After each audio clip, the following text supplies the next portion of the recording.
Ya, saudara-saudara, mari kita kembali melihat tema kita, Sacrifice for God.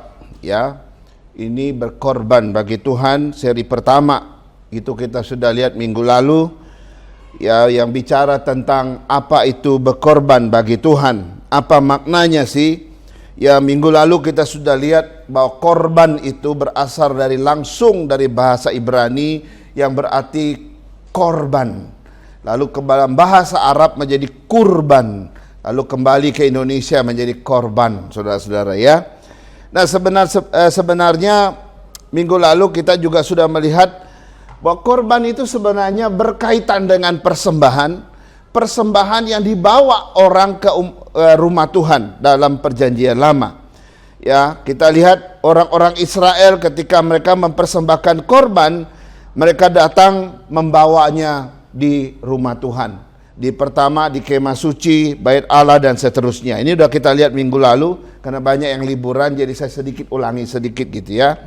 Dan yang menarik lagi, makna di balik berkorban itu atau korban itu, ketika seseorang memberi korban bagi Tuhan atau berkorban bagi Tuhan, dia sedang mendekatkan diri kepada Tuhan. Ini yang menarik. Ketika dia berkorban bagi Tuhan, dia datang ke rumah Tuhan dan dia mendekatkan diri dengan Tuhan. Sehingga minggu lalu kesimpulan khotbah saya dalam seri pertama adalah orang yang berkorban adalah orang yang mempersembahkan korban, membawa korban persembahan kepada Tuhan. Itu yang pertama. Yang kedua, orang yang berkorban bagi Tuhan adalah orang yang datang mendekatkan dirinya dengan Tuhan. Nah, kita sudah lihat itu ya minggu lalu. Nah, memang yang dibawa itu beda dengan zaman sekarang. Ya, prinsipnya sebenarnya sama, cuma metodenya berubah, bentuknya berubah. Nah, itu yang terjadi. Yang berubah metodenya dan bentuknya. Kalau dulu dalam perjanjian lama, orang berkorban bagi Tuhan, membawa korban dan persembahan itu, yang orang bawa apa? Lembu, kambing domba gitu ya, burung dan sebagainya gitu ya. Itu yang dipersembahkan di rumah Tuhan. Tapi hari ini, apa yang kita persembahkan? Beda. Hari ini kita tidak lagi bawa kambing, domba, lembu, dan sebagainya bagi Tuhan. Tapi berkorban bagi Tuhan di zaman ini adalah kau memberikan pikiranmu, tenagamu, waktumu, harta dan uangmu misalnya. Dirimu sendiri dan seluruh keberadaan kita. Nah, ketika kau memberikan pikiranmu, ya, dan juga tenagamu, waktumu, bahkan mulutmu yang memuji Tuhan, dirimu itu, dua maknanya. Kau sedang mendekatkan diri kepada Tuhan. Dan itulah berkorban bagi Tuhan. Minggu lalu kita sudah lihat makna ini dengan dalam. Nah, hari ini kita melihat seri kedua, alasan-alasan mengapa kita mesti berkorban bagi Tuhan. Apa sih alasannya? Kenapa kita mesti berkorban bagi Tuhan? Saudara, saya menemukan 4 alasan atau 3 alasan mengapa kita harus berkorban bagi Tuhan. Yang pertama, mari kita lihat. Yang pertama adalah karena berkorban bagi Tuhan itu diperintahkan langsung oleh Tuhan sendiri. Yaitu alasan pertama. Mengapa kita harus berkorban bagi Tuhan? Karena berkorban itu adalah sesuatu yang diperintahkan langsung oleh Tuhan.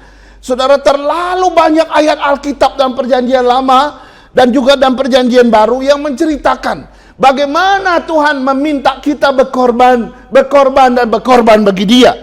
Saudara, saya tidak akan baca ayat-ayat yang banyak itu, tapi saya mau mulai dengan singkat saja. Kita mulai saja dari zaman Adam, saudara. Zaman Adam berkorban, memberikan persembahan bagi Tuhan itu sudah biasa. 2 anak Adam yang bernama Kain dan Habel. Hidup mereka dari hasil kerja mereka biasa mempersembahkan korban bagi Tuhan.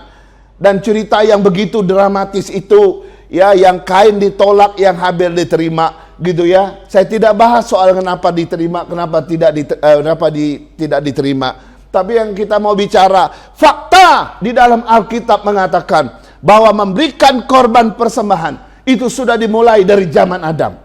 Lalu kita bergeser pada zaman Nuh. Memang panjang sekali, sudah 7 keturunan. Pada zaman Nuh juga mempersembahkan korban kepada Tuhan, korban persembahan. Geser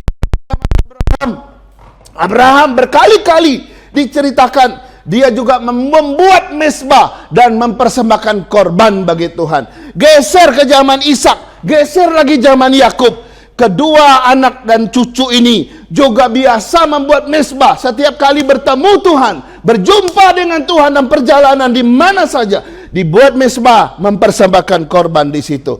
Dan di zaman bangsa Israel yang dari yang masih di Mesir, ketika Tuhan mengutus Musa, salah satu pesan Tuhan, "Hei Musa, pergi menghadap Firaun, katakan, izinkanlah bangsaku, umatku keluar dari Mesir, supaya mereka bisa beribadah kepadaku di padang gurun dan mempersembahkan korban bagiku." Saya mau baca ayat ini. Keluaran 3 ayat 18 berkata begini, "Dan bila mana mereka mendengarkan perkataanmu, maka engkau harus beserta para tua-tua Israel pergi kepada Raja Mesir, dan kamu harus berkata kepadanya demikian, Tuhan Allah orang Ibrani telah menemui kami. Oleh sebab itu izinkanlah kiranya kami pergi ke padang gurun 3 hari perjalanan jauhnya untuk mempersembahkan korban kepada Tuhan Allah kami." Saudara, fakta mengatakan bahwa mereka mempersembahkan korban. Dan akhirnya ketika mereka keluar dan berada di Gunung Sinai, saudara, waktu mereka di Gunung Sinai, Tuhan suruh Musa membuat yang namanya kemah suci. Dan di kemah suci inilah mereka membawa korban mereka, membawa korban persembahan mereka. Saudara-saudara, lalu bergeser jauh lagi di zaman Daud dan zaman Salomo. Zaman Salomo, saudara-saudara, ketika kemah suci tidak lagi kemah suci, sudah berubah menjadi bait Allah yang begitu megah. Nah, di bait Allah yang begitu megah yang dibangun Salomo inilah korban persembahan itu terus diadakan. Saudara-saudara, terus terjadi.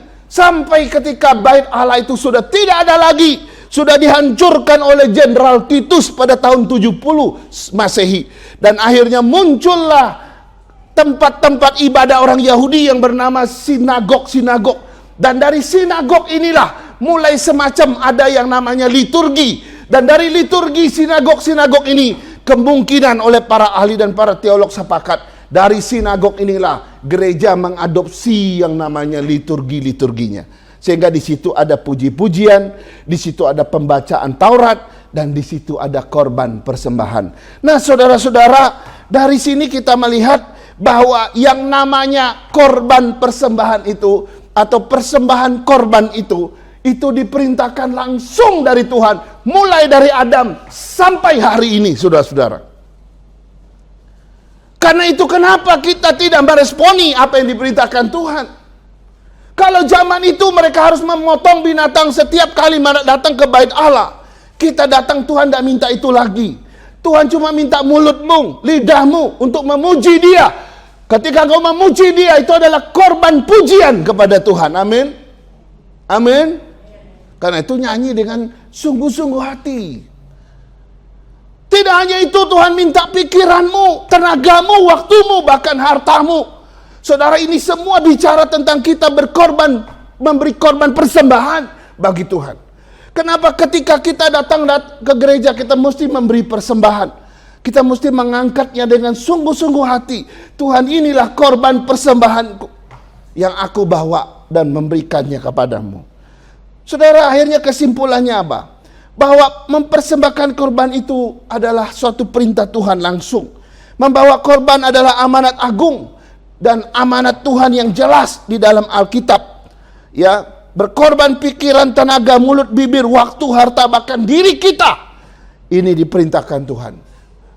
Roma 12 ayat 1 mengatakan, karena itu, saudara-saudara, demi kemurahan Allah, aku menasihatkan kamu, supaya kamu mempersembahkan tubuhmu sebagai persembahan yang hidup, yang kudus dan yang berkenan kepada Allah. Itu adalah ibadahmu yang sejati. Saudara, Tuhan minta seluruhnya. Hidup kita, diri kita sendiri, seluruh aspek Dia ingin kita persembahkan menjadi korban bagi Tuhan. Saudara, ini yang pertama. Jadi ketika kita diminta berkorban bagi Tuhan, itu suatu perintah Tuhan. Sekarang kita lihat yang kedua. Apa sih alasan mengapa kita harus berkorban bagi Tuhan? Yang kedua adalah karena berkorban bagi Tuhan itu adalah naturnya Kristus dan naturnya orang percaya. Saya ulangi. Karena berkorban bagi Tuhan itu adalah naturnya Kristus dan naturnya orang percaya. Saudara, mari kita baca 3 ayat. Nah, sekarang kita udah mulai banyak baca ayat. Yohanes 2 ayat 17. Yohanes 2 ayat 17 berkata begini.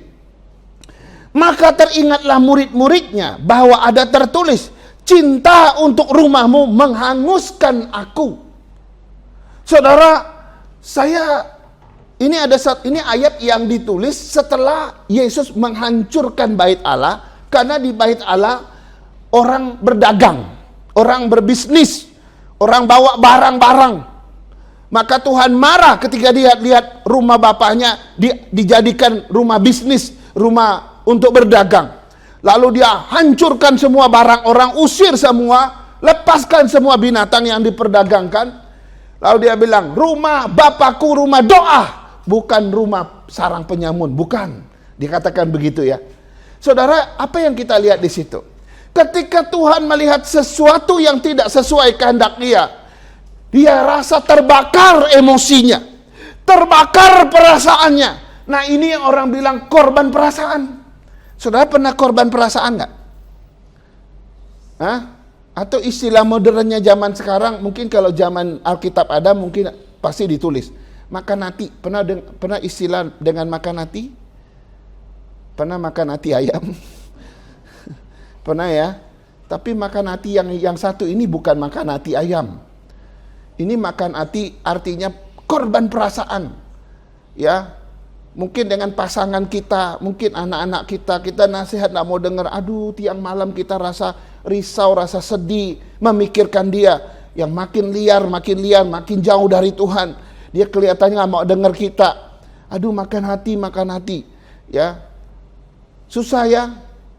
Nah, Yesus ketika lihat rumah bapaknya, rumah gereja, rumah bait Allah itu dibuat jadi sarang penyamun, artinya di situ perdagangan bukan untuk ibadah. Dia terbakar, merasa hatinya gelisah. Maka dia marah besar hari itu. Ya. Nanti saya akan sampai ke sana. Satu ayat lagi. Ini menarik, ya. Dikatakan begini, ya, Yohanes 15 ayat 13. Tidak ada kasih yang lebih besar daripada kasih seorang yang memberikan nyawanya untuk sahabat-sahabatnya. Saudara, natur daripada Yesus itu berkorban. Dia sudah berkorban nyawa, darah, hidupnya, seluruhnya bagi kita. Ayat itu dimaksudkan bahwa dia sebagai sahabat kita, dia sudah mengorbankan hidupnya seluruhnya bagi saya dan saudara. Maka ayat ini bilang, tidak ada kasih yang lebih besar daripada kasih seorang yang mengorbankan nyawanya bagi sahabat-sahabatnya. Ini natur Kristus, saudara. Nah, sekarang natur Kristus juga harus menjadi natur orang percaya. Ya kan? Jadi berkorban bagi Tuhan itu naturnya siapa? Itu natur Kristus dan natur orang percaya. Yesus yang mati di kayu salib, menghancurkan tubuh dan darahnya ditumpahkan bagi kita. Dia korban begitu besar supaya saya dan saudara diselamatkan kan. DNA-nya Kristus itu adalah mengorbankan hidupnya demi keselamatanmu. Nah, sekarang natur kita, DNA kita juga harus seperti Kristus. Apa itu? Saya mau baca Filipi 2 ayat 2 sampai 8, agak panjang. Dengerin aja. Filipi 2 ayat 2 sampai 8. Karena itu sempurnakanlah sukacitaku dengan ini. Hendaklah kamu sehati sepikir dalam satu kasih, satu jiwa, satu tujuan. Dengan tidak mencari kepentingan diri sendiri atau puji-pujian yang sia-sia. Sebaliknya hendaklah dengan rendah hati yang seorang menganggap yang lain lebih utama daripada dirinya sendiri. Dan janganlah tiap-tiap orang hanya memperhatikan kepentingannya sendiri, tetapi kepentingan orang lain juga. Hendaklah kamu dalam hidupmu bersama menaruh pikiran dan perasaan yang terdapat juga dalam Kristus Yesus. Ini yang saya mau jelaskan. Natur Kristus, DNA-nya Kristus dalam hal berkorban bagi Tuhan haruslah menjadi bagian kita juga. Ya, hendaklah kamu dalam hidupmu bersama menaruh pikiran dan perasaan Kristus juga di dalam kita. Yang walaupun dalam rupa Allah tidak menganggap kesetaraan dengan Allah itu sebagai milik yang harus dipertahankan, melainkan rela mengosongkan dirinya sendiri dan orang hamba menjadi sama dengan manusia. Dia yang harusnya ada di takhta yang tinggi, dia tinggalkan itu, dia korbankan itu. Kesetaraannya dengan Allah, sementara dia korbankan untuk menjelma menjadi manusia untuk selamatkan kita. Dia berkorban bagi kita.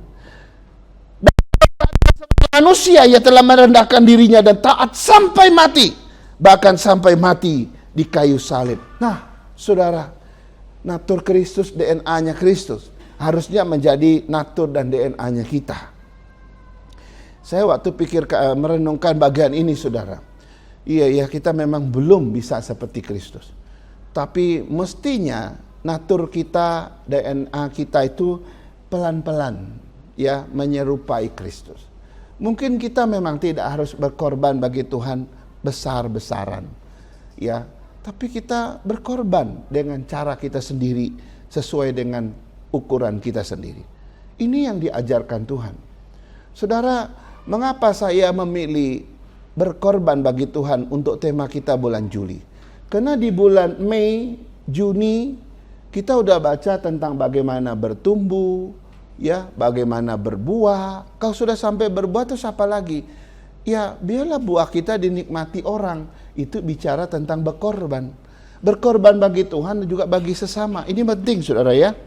Nah, di sini kita melihat bagaimana ya teladan Kristus di dalam berkorban harus menjadi teladan kita, ya. Dan kalau berkorban itu buat Tuhan itu menjadi natur kita, saudara, atau menjadi DNA kita, maka saya mau kasih tahu, ya, ketika kita memberi berkorban buat Tuhan itu pasti dengan sukacita, pasti dengan sukarela, dan pasti juga dengan damai sejahtera. Kita lihat aja, ini bisa menjadi cek untuk kita. Kalau betul DNA Kristus dalam berkorban itu sudah menjadi DNA kita, natur Kristus sudah menjadi natur kita dalam berkorban bagi Tuhan, maka kita cek 3 ini. Ketika kita memberi bagi pekerjaan Tuhan, atau berkorban bagi seseorang, atau bagi Tuhan, maka kita akan pasti dengan sukarela, pasti dengan sukacita, dan pasti juga dengan damai sejahtera. Kalau engkau masih memberi, masih terpaksa seperti ayat Alkitab, ya, biarlah tiap-tiap orang memberi, tapi tidak dengan paksaan. Itu kata ayat Alkitab kan. Kenapa mesti dengan sukacita, sukarela? Itu mengajar saya dan saudara untuk memiliki natur Tuhan. Ya, karena Tuhan memberi dengan damai sejahtera dan sukacita dan sukarela. Ini penting ya. Jadi kalau ada orang berkorban bagi Tuhan masih terpaksa, maka natur dan DNA-nya mungkin belum seperti Kristus, ya. Sekarang kita lihat yang ketiga. Yang ketiga, apa sih alasan-alasan mengapa kita harus berkorban bagi Tuhan? Tadi yang pertama karena diperintahkan Tuhan, yang kedua karena itu memang natur Kristus dan natur kita. Sekarang yang ketiga, karena berkorban bagi Tuhan itu diberi upah oleh Tuhan. Saudara, Tuhan tak tutup mata. Kalau engkau berkorban bagi Dia, Tuhan juga gak tutup mata. Tuhan tahu, Tuhan mengerti isi hati kita dan kondisi kita. Saya mau baca 2 ayat untuk kita. Dari Matius 5 ayat 12, ayat yang pertama. Berkata begini, bersukacita dan bergembiralah, karena upahmu besar di surga, sebab demikian juga telah dianiaya nabi-nabi yang sebelum kamu. Ayat yang kedua, Lukas 6 ayat 35. Tetapi kamu kasihilah musuhmu, dan berbuatlah baik kepada mereka, dan pinjamkan dengan tidak mengharapkan balasan. Maka upahmu akan besar, dan kamu akan menjadi anak-anak Allah yang maha tinggi. Sebab Ia baik terhadap orang-orang yang tidak tahu berterima kasih, dan terhadap orang-orang jahat. Saudara, dari dua ayat ini, dua kali dikatakan upamu besar di surga. Yang pertama, di dalam kasus yang pertama, di dalam Matius, orang yang upahnya besar itu orang yang bagaimana? Itu orang yang dianiaya karena imannya, orang yang dianiaya karena dia ikut Yesus, orang yang mengalami penderitaan karena dia beriman pada Tuhan. Dia berkorban perasaan, bahkan korban fisik, bahkan korban nyawa bisa jadi. Tapi Tuhan bilang, bergembira dan bersukacitalah, upahmu besar di surga. Kita lihat contoh dalam Alkitab. Ada banyak nabi-nabi yang dianiaya. Nabi-nabi yang dianiaya banyak banget. Ya. Ada yang digergaji oleh dalam perjanjian lama. Ada yang ditaruh dalam gua singa. Ada yang ditaruh dalam perapian. Mereka berkorban begitu besar, bahkan mereka mati di dalam hukuman yang begitu kejam. Tapi mereka berkorban dalam rangka bagi Tuhan. Untuk orang seperti itulah Alkitab berkata, bersukacitalah, bergembiralah, upahmu sangat besar di surga. Beberapa waktu yang lalu, seorang apologet Indonesia itu disangkakan, dilaporkan karena dia disangka menista agama oleh agama seberang. Dan kita semua tahu berita itu. Baru saja dia ditaruh di penjara. Kebetulan seorang jenderal polisi juga ditaruh di penjara. Lalu jenderal itu menganiaya apologet itu, pembela iman Kristen. Padahal dalam rangka berdebat dengan agama sebelah. Mohon maaf, saya harus katakan apa yang tertulis, yang terjadi. Dia tidak hanya dipukul, dia tidak hanya disiksa sedemikian rupa. Ya, bahkan kotorannya pun disuruh makan. Ngeri. Tapi Tuhan berkata untuk orang-orang seperti itu, bersukacita, bergembiralah, upahmu sangat besar. Sebab para nabi di zaman PL pun juga dianiaya kayak begitu. Orang yang berkorban bagi Tuhan, dalam segala hal Tuhan pasti kasih upahnya. Beberapa tahun yang lalu, belasan tahun yang lalu, ada dua ibu di Bandung. Mereka mengajar sekolah minggu di salah satu komplek yang jauh dari gereja. Itu pos pelayanan mereka untuk anak-anak. Lalu didatengin sekelompok orang, ditangkap mereka, laporkan mereka mengkristenisasi orang. Lalu apa yang terjadi? Dua ibu ini dipenjara begitu lama. Kira-kira sebelum COVID yang lalu saya ke Jogja ikut satu seminar, saya ketemu satu ibu itu di antara tiga ibu itu. Dan ibu itu bersaksi luar biasa. Ya, walaupun mereka dalam penjara, mereka ibu-ibu yang sudah parubaya, yang kita pikir nggak sanggup, tapi yang mereka rasakan dan mereka nikmati di dalam penjara, ada sukacita yang tidak bisa dibatasi oleh jeruji besi. Karena itu saudara-saudara, saya nggak tahu apakah kita sanggup melangkah sampai sejauh itu. Tapi yang jelas berkorban bagi Tuhan, Tuhan akan memberi upah yang besar. Menarik sekali saudara. Saya nggak tahu seperti apa engkau berkorban bagi Tuhan. Apakah engkau berkorban bagi Tuhan biasa-biasa saja, saya nggak tahu. Atau kita berkorban pada Tuhan yang begitu ekstrim dan kita rela menghadapi apapun. Memang setiap kita tidak sama. Tetapi mari kita ambil langkah untuk berbuat lebih jauh bagi Tuhan. Tuhan menyatakan, meminta kita berkorban. Kenapa? Karena Dia sudah berkorban bagi kita. Di dalam ayat yang kedua, menarik lagi saudara, di Lukas 6 ayat 35 tadi. Dikatakan di sini bahwa orang yang berkorban karena musuhnya, tapi dia tetap mengasihi musuhnya. Dia tetap berbuat baik kepada musuhnya. Dan yang memberi pinjaman, dan tidak usah harapkan kembali lagi, upahnya juga sangat besar di surga. Saudara, musuh di sini tidak berarti orang yang lagi perang dengan kita, kayak Ukraina dengan Rusia. Musuh di sini bisa berarti orang yang sedang berantem sama kita secara pribadi, konflik dengan kita. Musuh di sini bisa berarti orang yang sedang membenci kita, orang yang sedang memfitnah kita, ya, orang yang sedang menzolimi kita atau menjahati kita. Atau orang yang sedang merendahkan kita, orang yang sedang menggosipin kita, orang yang sedang menjelek-jelekin kita. Saudara, kalau kita ketemu orang kayak begini, korbannya nggak cuma satu. Korban perasaan itu sudah pasti. Korban mental juga pasti. Apalagi? Wah, korban pikiran juga, bisa-bisa nggak bisa tidur. Tapi Tuhan bilang, kalau ada orang yang tetap mengasihi musuhnya, walaupun dibuat kayak begitu, tetap mengasihi dia, upahnya besar di surga. Tetap berbuat baik kepada dia, walaupun dia begitu jahat sama kita, upahnya begitu besar. Atau dia mungkin membohongin kita, ya udah kita kasih pinjam, tapi pinjaman itu udah kita nggak harap balik lagi, karena kita tahu bahwa dia mungkin tidak akan membuat balik, nggak buat perhitungan lagi sama dia. Upahmu besar di surga. Saudara, hari ini kita diajar alasan-alasan mengapa kita harus berkorban bagi Tuhan. Karena ada banyak hal yang merupakan kebenaran. Pertama, itu diperintahkan Tuhan. Yang kedua, itu adalah natur kita, karena memang kita orang Kristen. Kalau kita orang yang percaya Tuhan, mestinya berkorban itu harus menjadi ciri khas kita, DNA-nya kita. Yang ketiga, karena upahnya besar di surga. Jangan takut berkorban, saudara. Mungkin kau cuma berkorban pikiran, tenaga, waktu, yang mungkin tidak bisa dinilai oleh orang.